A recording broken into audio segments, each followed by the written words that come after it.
สบายดีพี่น้องสบายดีสุขสุขคนสมองสบายกับสบายดียามเช้าพี่น้องจากบรรยากาศในงานผูกแขนลูกชายแบบฝนตกพี่น้องฝนตกแต่เช้า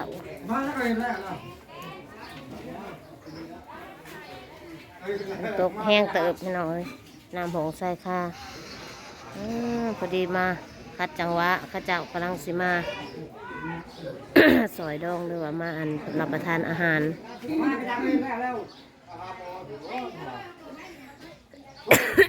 สถานที่กับ เหมาะเจาะอยู่แต่ว่าคนตกเปียกเปื่อน พอดีขี้ดินบ่ไงแต่ว่าคนก็ตกหลัดข้างก็เจ้ากำลังสิมา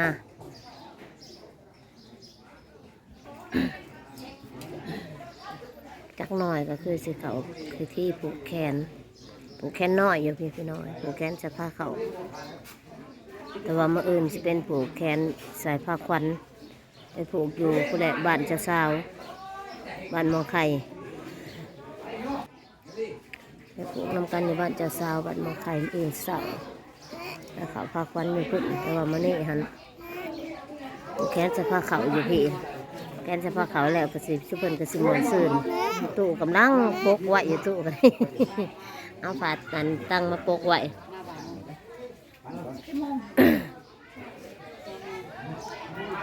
ตาพามาเบิ่งมาชมบรรยากาศยามเช้าฝนตกห้ำพี่น้องเอ้ยในน้ำหงพอดีบริโภคเครื่องปลูกเลยมานี่ มาเจาะ มาเจาะกับบริโภคเครื่องปลูก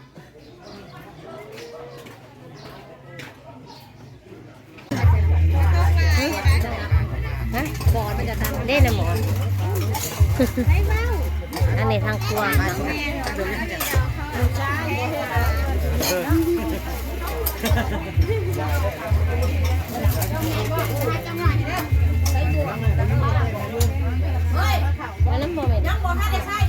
ไอ้สิปอน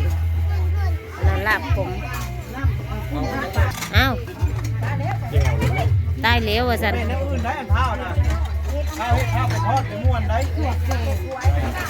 กำลังสารวน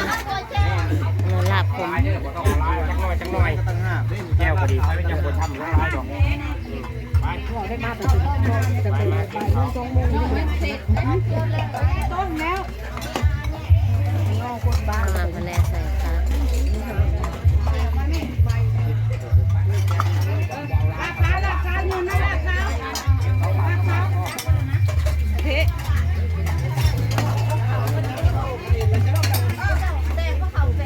แกงทั้งนั้นลาบขาว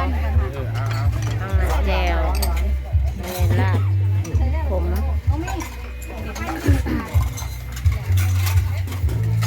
เดี๋ยวย่อเขาแขกกำลังมาให้บูบาคนนี้ย่อซอย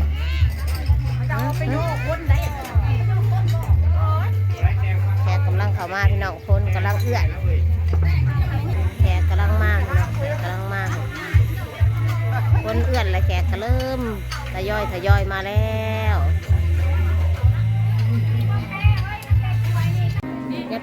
กำลังเริ่มผูกแขนแล้วปะลูก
ฮัลโหลฮัลโหล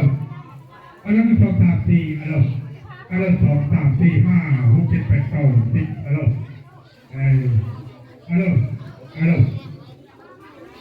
1 2 3 4 5 6 7 8 9 10นะก็จะพอจะ10จะเป็นยังไงเอาไปที่เขาเป็นในความสมบูรณ์แข่งประดาแข่งประธานนะที่ว่าผลงานในวันนี้นะพี่น้องนะผู้ต้นตัวไปกับแม่นะจะจัดที่ว่ามีนักกาเชิญเราประเทศประธานเขาตรงเขาทางเข้า โจกเป็นหัวขนมโจก การที่ดีมีหอบระวงทำพิธีได้พี่น้องเขาเราทั้งเยี่ยมทั้งเพิ่นจะมาหอบแต่เต้าทั้งบริรอบระวงเพิ่นบริเมื่อได้เป็นบ่อยเยี่ยมทั้งเป็นวันเนาะ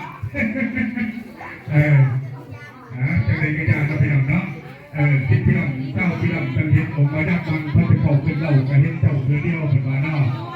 การบริการที่ว่า โจกเป็นทางขนมทางไข่ มีโอกาสดีนะพี่ทองเราพี่น้องเนาะโอกาสดีนะพี่ทองในว่าเป็นสิริมงคลให้แก่ลูกแก่หลานของเฮาก็ถือว่าพอดีก็เฮาได้ก็เฮาทั้งแห่งบ่ทั้งแห่งเนาะต่างกับกว่าใหม่ฉะนั้นก็มีอนาเทศหรือว่าใกล้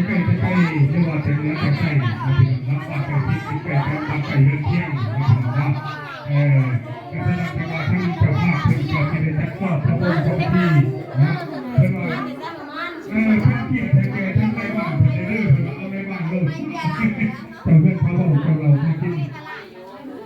ครับเพื่อนสังเกตเอาแล้วก็มองที่การจะเป็นเกียรติแก่ทั้งในบ้าน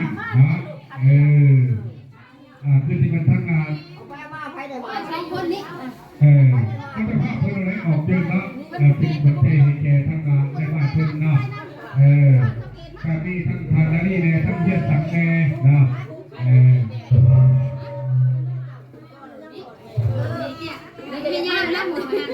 เอาจะให้เป็นเจ้าภาพดื้อให้เจ้าภาพไทยนี่นะหากการบริสุทธิ์เกียรติเชิญนะ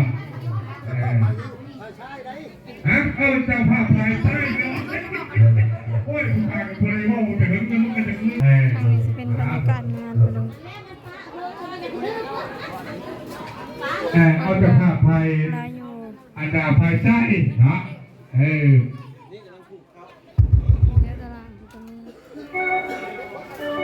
ร้องเพลงก็ร้องได้นะภายหลังที่ว่าเราประทานอาหารแล้วก็จอยอาหารไปนำพี่น้องพอแล้วพวกเขาจี้ไปนำโลดนะพี่น้องนะเอาประมาณ9 โมง 10 โมงเอาประมาณ9 โมง 10 โมง